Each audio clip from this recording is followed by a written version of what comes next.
Chapitre 134. Allons à Tariché. Il fait nuit quand Jésus revient à la maison.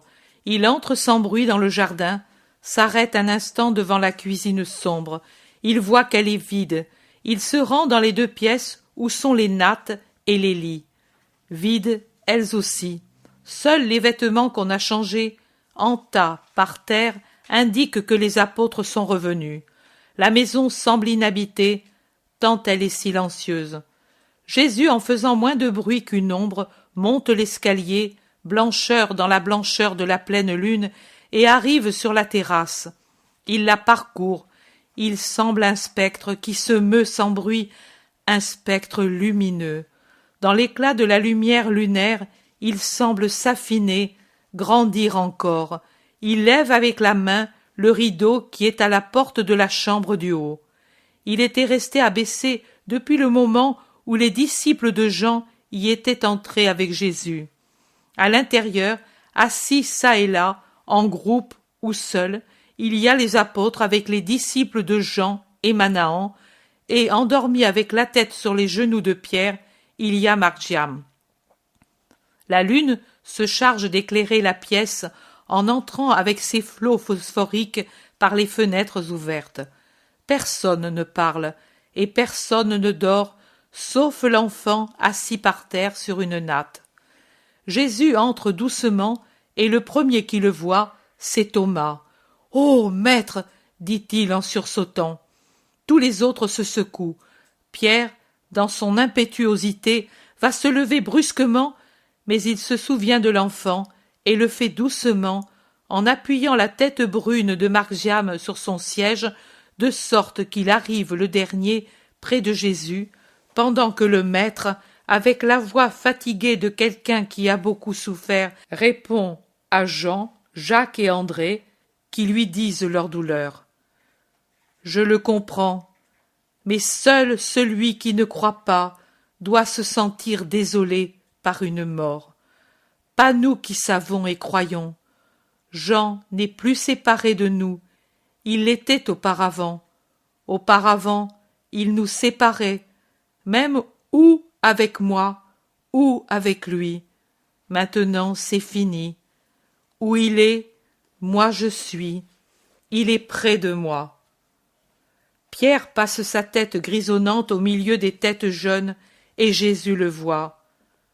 Toi aussi tu as pleuré, Simon de Jonas, et Pierre, d'une voix plus rauque qu'à l'ordinaire. Oui, Seigneur, car moi aussi j'avais été disciple de Jean. Et penser que vendredi dernier, je m'attristais que la présence des pharisiens nous aurait remplis d'amertume le sabbat. Celui-ci, oui, c'est un sabbat d'amertume. J'avais amené l'enfant pour avoir un sabbat encore plus beau. Au contraire. Ne te laisse pas abattre, Simon de Jonas. Jean n'est pas perdu. Je te le dis aussi à toi. Et en échange, nous avons 3 disciples bien formés. Où est l'enfant? Là, maître, il dort. Laisse-le dormir, dit Jésus, en se penchant sur la petite tête brune qui dort tranquille. Et puis, il demande encore. Avez-vous soupé? Pierre répond. Non, maître. Nous t'attendions et nous étions préoccupés. Maintenant, à cause du retard, ne sachant pas où te chercher, il nous semblait t'avoir perdu, toi aussi. Nous avons encore le temps de rester ensemble. Allons, préparer le souper, parce que, après, nous allons ailleurs. J'ai besoin de m'isoler parmi des amis, et demain. Si nous restons ici, il y aura toujours des personnes pour nous entourer. Et moi, je te jure que je ne les supporterai pas, spécialement ces manœuvres de serpents des âmes des pharisiens. Et ce serait dangereux s'il leur échappait même un sourire s'adressant à nous dans la synagogue. Du calme, Simon, mais moi, j'y avais pensé aussi. C'est pour cela que je suis revenu vous prendre avec moi. À la lueur des petites lampes allumées des 2 côtés de la table, on voit mieux l'altération des visages. Seul Jésus, garde sa majesté solennelle, et Marc-Jeanne sourit dans son sommeil. L'enfant a déjà mangé, explique Simon. Il vaut mieux alors le laisser dormir, dit Jésus, et au milieu des siens, il offre et distribue un peu de nourriture que l'on mange sans appétit, et le souper est vite terminé. Dites-moi maintenant ce que vous avez fait, dit Jésus pour les encourager. Pierre dit, moi, je suis allé avec Philippe dans les campagnes de Bethsaïda. Nous avons évangélisé et guéri un enfant malade. En réalité, c'est Simon qui l'a guéri, dit Philippe, qui ne veut pas s'attribuer une gloire qui ne lui appartient pas. Oh, Seigneur, je ne sais pas comment j'ai fait. J'ai prié beaucoup, de tout mon cœur, parce que le petit malade me faisait pitié. Puis je l'ai oint avec de l'huile et je l'ai frotté avec mes grosses mains. Et il a guéri. Quand j'ai vu son visage se colorer et ses yeux s'ouvrir, revivre en somme, j'ai eu presque peur. Jésus lui met la main sur la tête sans parler. Thomas dit, Jean a beaucoup étonné parce qu'il avait chassé un démon, mais c'est à moi qu'il est revenu de parler. Ton frère Jude l'a fait aussi, dit Matthieu. Alors même André, dit Jacques d'Alphée. Barthélemy dit, de son côté, Simon le Zélote a guéri un lépreux. Oh, il n'a pas eu peur de le toucher, mais il m'a dit ensuite, ne crains pas. Par la volonté de Dieu, aucun mal physique ne s'attaque à nous. Tu as bien parlé, Simon. Et vous deux? Demande Jésus à Jacques de Zébédée et à l'Iscariote, qui se trouve un peu loin.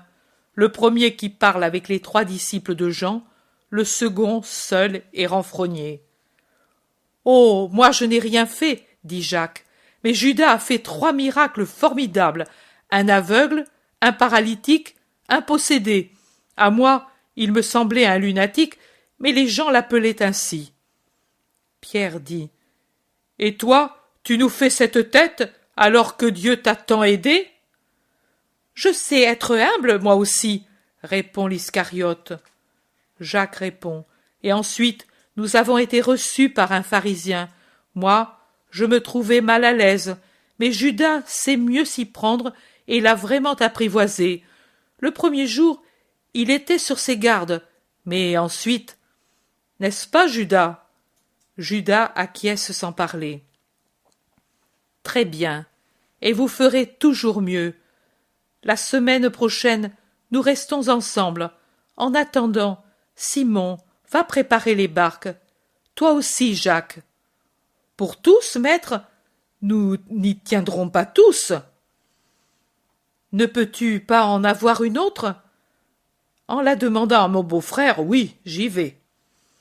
Va, et après l'avoir fait, reviens tout de suite, et ne donne pas beaucoup d'explications. Les 4 pêcheurs partent, les autres descendent prendre sacs et manteaux. Il reste Manahan avec Jésus. L'enfant continue de dormir. Maître, tu vas loin? Je ne sais pas encore. Eux sont fatigués et affligés. Moi aussi. Je compte aller à Tariché, dans les campagnes, pour nous isoler et être en paix. J'ai mon cheval, maître, mais si tu le permets, je vais venir en suivant le lac. Tu y resteras longtemps? Peut-être toute la semaine, pas davantage. Alors, je vais venir, maître, bénis-moi en ce premier adieu, et enlève-moi un poids du cœur. Lequel, Manahan? J'ai le remords d'avoir laissé Jean. Peut-être si j'y avais été. Non, c'était son heure, et lui certainement a été content de te voir venir à moi. N'aie pas ce poids. Cherche au contraire à te libérer vite et bien de l'unique poids que tu as, le goût d'être homme. Deviens esprit, Manahan. Tu le peux. Tu as en toi la capacité de l'être. Adieu, Manahan. Ma paix soit avec toi. Nous nous reverrons bientôt en Judée. Manahan s'agenouille et Jésus le bénit. Puis il le lève et l'embrasse. Les autres rentrent et se saluent entre eux. Aussi bien les apôtres que les disciples de Jean. Viennent en dernier lieu les pécheurs. C'est fait, maître, nous pouvons partir. C'est bien. Saluez Manahan qui reste ici jusqu'au crépuscule de demain. Rassemblez les vivres, prenez de l'eau et partons. Faites peu de bruit. Pierre se penche pour réveiller Margiam. Non, laisse-le, il pourrait pleurer. Je le prends, moi, dans mes bras, dit Jésus, et il soulève délicatement l'enfant qui gémit un peu, mais instinctivement se met à l'aise dans les bras de Jésus. Ils éteignent les lampes, ils sortent, ils ferment la porte, ils descendent. Au seuil du jardin, ils saluent de nouveau Manahan, et puis enfilent, le long du chemin, plein de lune, ils se rendent au lac, immense miroir d'argent sous la lune au zénith. 3 taches rouges sur le miroir tranquille, c'est ce que paraissent les 3 fanaux des proues déjà immergés. Ils montent en se répartissant dans les barques, les pêcheurs montent les derniers. Pierre et un garçon là où est Jésus, Jean et André dans la seconde, Jacques et un garçon dans la troisième. Pierre demande « Où allons-nous, maître ?» « À Tariché, où nous avons débarqué après le miracle des Géraséniens. Maintenant, il n'y aura pas de marécage et nous y serons tranquilles. » Pierre prend le large et les autres avec les barques par derrière, dans le sillage de celles qui précèdent. Personne ne parle. Quand ils sont au large et que Capharnaüm s'évanouit dans la clarté de la lune qui uniformise tout par sa poussière d'argent, alors Pierre, comme s'il parlait à la barre du timon, dit « Et cela me plaît. Demain, ils vont nous chercher, ma vieille, et grâce à toi, ils ne nous trouveront pas. » « À qui parles-tu, Simon ?» demande Barthélemy. « À la barque. Ne sais-tu pas que pour les pêcheurs, elle est comme une épouse ? Combien j'ai parlé avec elle, plus qu'avec Porphyrée. Maître, est-il bien couvert, l'enfant ? Il y a de la rosée sur le lac la nuit. » Oui. Écoute, Simon. Viens ici, je dois te parler. Pierre passe la barre du timon aux mousses et va vers Jésus. J'ai dit à Tariché, mais il suffira d'y être après le sabbat pour saluer de nouveau Manahan. Ne pourrais-tu pas trouver un endroit près de là où nous pourrions être en paix? Oh, maître, en paix? Nous ou aussi les barques? Pour elles, il faut Tariché ou bien les ports de l'autre rive, mais si c'est pour nous, il suffit que tu t'enfonces au-delà du Jourdain où seuls les animaux te découvriront, et peut-être quelques pêcheurs qui surveillent des nasses. Nous pourrons laisser les barques à Tariché, nous y arriverons à l'aube et nous filerons rapidement au-delà du gué. Il est facile d'y passer en ce moment. C'est bien, nous ferons ainsi. Le monde te dégoûte, toi aussi, hein? Tu préfères les poissons et les moustiques, hein? Tu as raison. Je n'éprouve pas de dégoût. Il ne faut pas en avoir. Mais je veux éviter que vous fassiez des scandales, et je veux me consoler en votre compagnie pendant ces heures de sabbat. Mon maître, Pierre le baise au front et s'éloigne en essuyant une grosse larme qui veut vraiment couler de l'œil et descendre vers la barbe.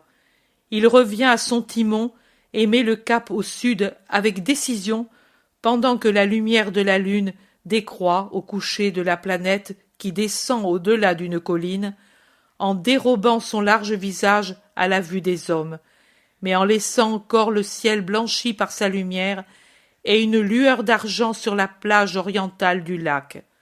Le reste est couleur d'indigo foncé qu'on distingue à peine à la lumière des fanaux de proue. Chapitre 135.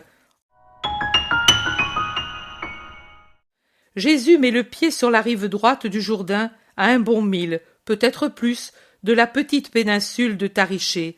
Ce ne sont que des campagnes bien vertes, car le terrain, maintenant sec mais humide en profondeur, garde en vie les plantes les plus faibles. Jésus trouve alors une foule de gens qui l'attendent.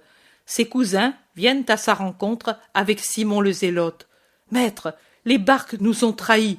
Peut-être Manahan leur a fourni une indication. »« Maître, s'excuse Manahan, je suis parti de nuit pour qu'on ne me voie pas, et je n'ai parlé à personne. Crois-le, plusieurs m'ont demandé où tu étais, mais j'ai seulement dit à tous « Il est parti ». Mais je crois que le mal vient d'un pêcheur qui a dit avoir donné sa barque. Pierre tonne. « Mon imbécile de beau-frère, et je lui avais dit de ne pas parler, et je lui avais dit que nous allions à Bethsaïda, et je lui avais dit que, s'il parlait, je lui arracherais la barbe, et je le ferai, pour sûr que je le ferai. Et maintenant, adieu, paix, solitude, repos. » Du calme, Simon, nous avons déjà eu nos journées de paix, et du reste, j'ai atteint en partie le but que je poursuivais, vous instruire, vous consoler et vous calmer, pour empêcher des offenses et des heurts entre vous et les pharisiens de Capharnaüm. Maintenant, allons trouver ces gens qui nous attendent, pour récompenser leur foi et leur amour. Et même cet amour n'est-il pas pour nous un soulagement? Nous souffrons de ce qui est de la haine. Ici, il y a l'amour, et donc la joie. Pierre se calme comme un vent qui tombe tout d'un coup, et Jésus va vers la foule des malades qui l'attendent avec un désir marqué sur leurs figures, et il les guérit l'un après l'autre, bienveillant, patient même à l'égard d'un scribe qui lui présente son petit enfant malade. C'est ce scribe qui lui dit « Tu le vois, tu fuis, mais c'est inutile. La haine et l'amour sont ingénieux pour te trouver. Ici, c'est l'amour qui t'a trouvé, comme dit le cantique.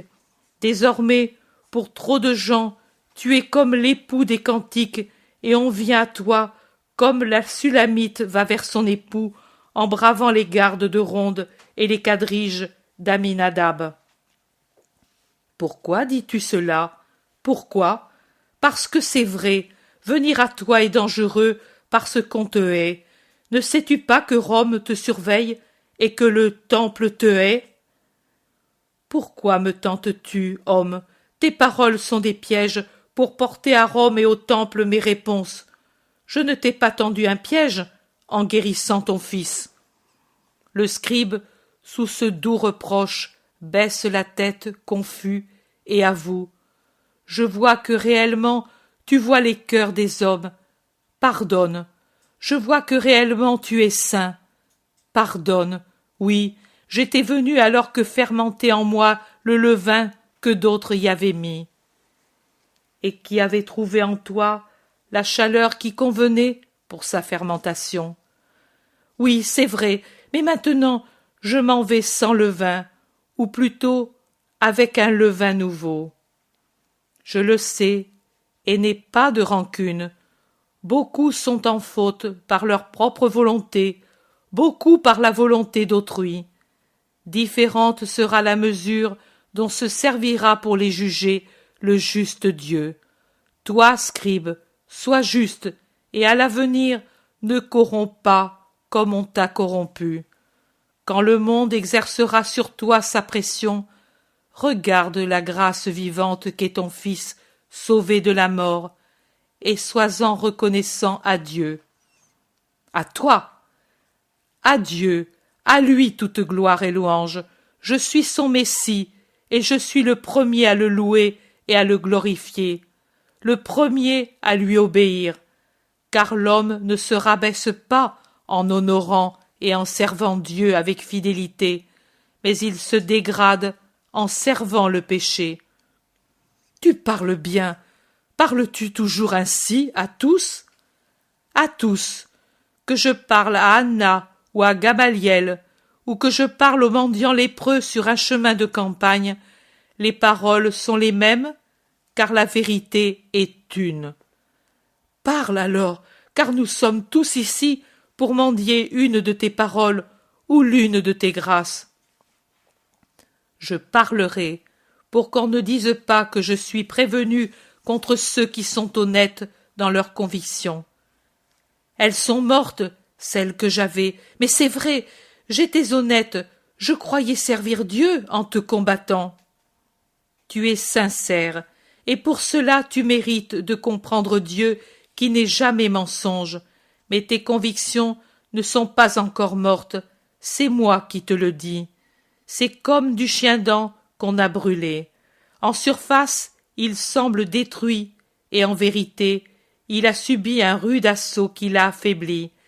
Mais les racines sont vivantes, mais le terrain les nourrit, mais la rosée les invite à mettre de nouvelles tiges, et celles-ci de nouvelles feuilles. Il faut surveiller pour que cela n'arrive pas, ou tu seras de nouveau envahi par le chien-dent. Israël a la vie dure. Israël doit donc mourir? C'est une plante mauvaise? Il doit mourir pour ressusciter. Une réincarnation spirituelle? Une évolution spirituelle. Il n'y a pas de réincarnation d'aucune sorte. Il y en a qui y croient. Ils sont dans l'erreur.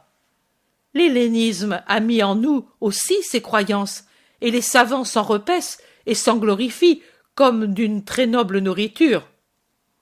Contradiction absurde pour ceux qui crient à l'anathème pour la négligence de l'un des 613 préceptes mineurs.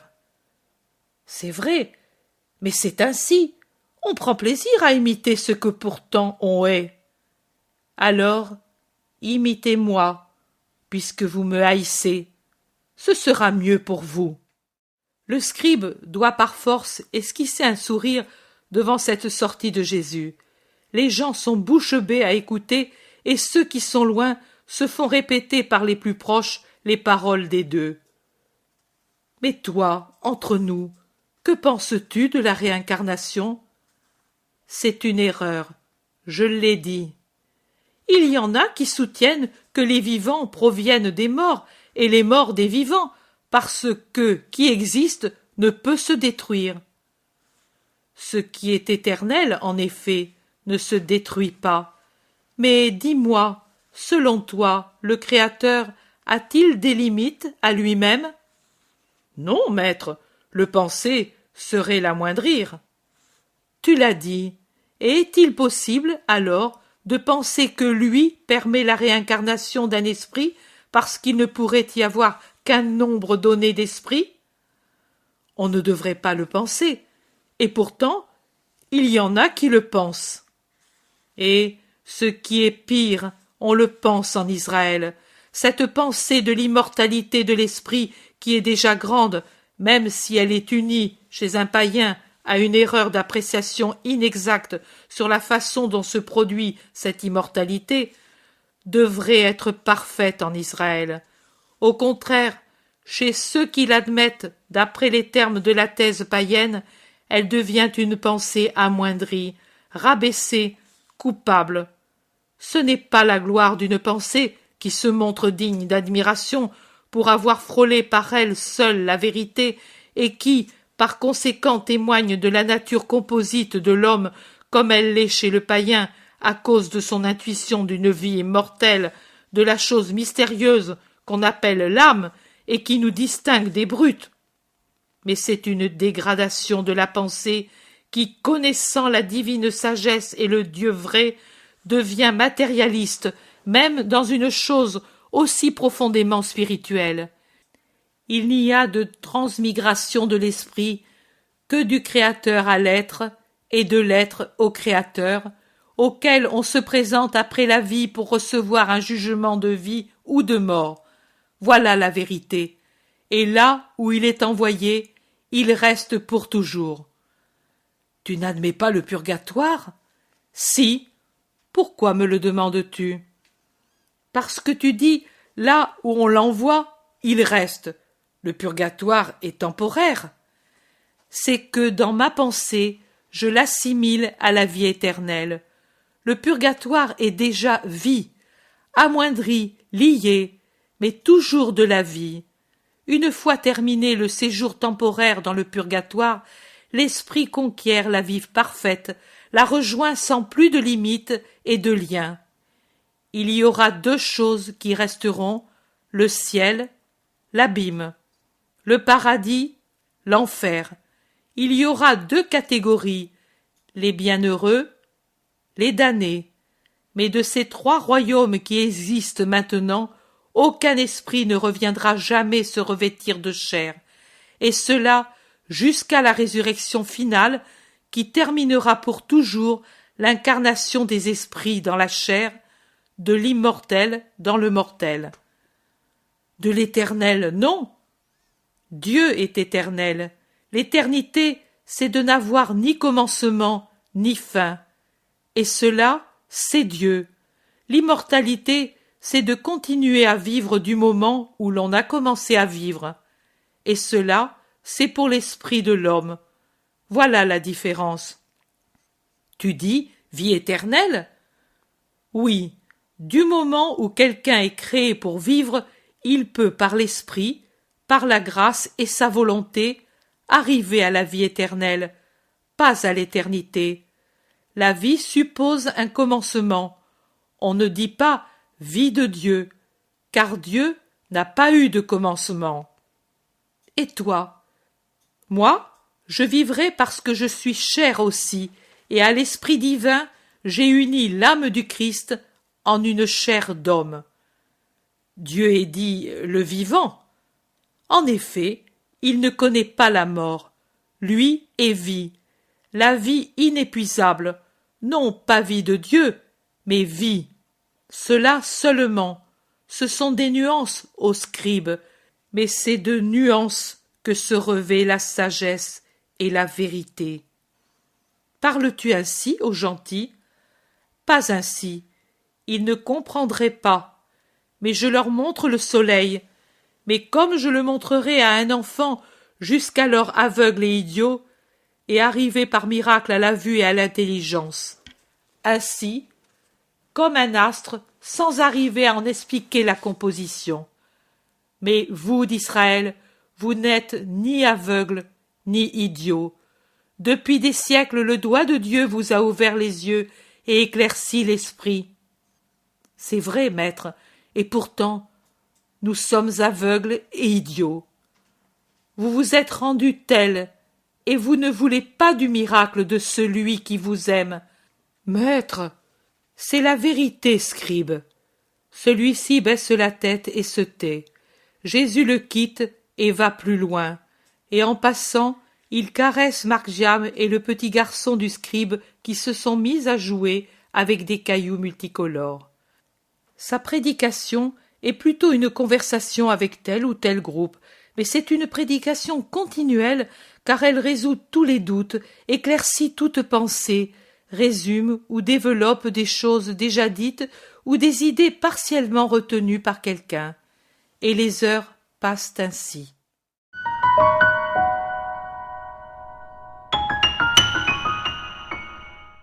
L'intérêt pour les écrits de Maria Valtorta ne cesse de grandir. Et les fruits récoltés, vocation, conversion, sont immenses.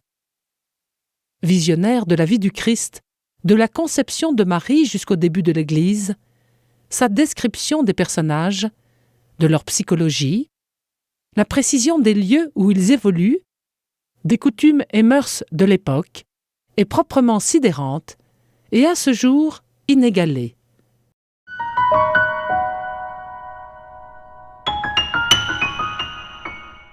Bonjour, je suis Bruno Périnet, président de l'association Maria Valtorta.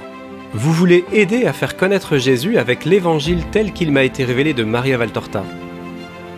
Une dizaine de conférenciers rencontrent des familles, des paroisses et des lecteurs dans des salles publiques. Le budget annuel de ces 200 conférences dans toute la France est de 27 000 €. Participez à ce projet national. Faites un don défiscalisable à l'association Maria Valtorta. Il vous sera délivré un reçu fiscal vous permettant d'obtenir une réduction d'impôt de 66%. www.associationmariavaltorta.fr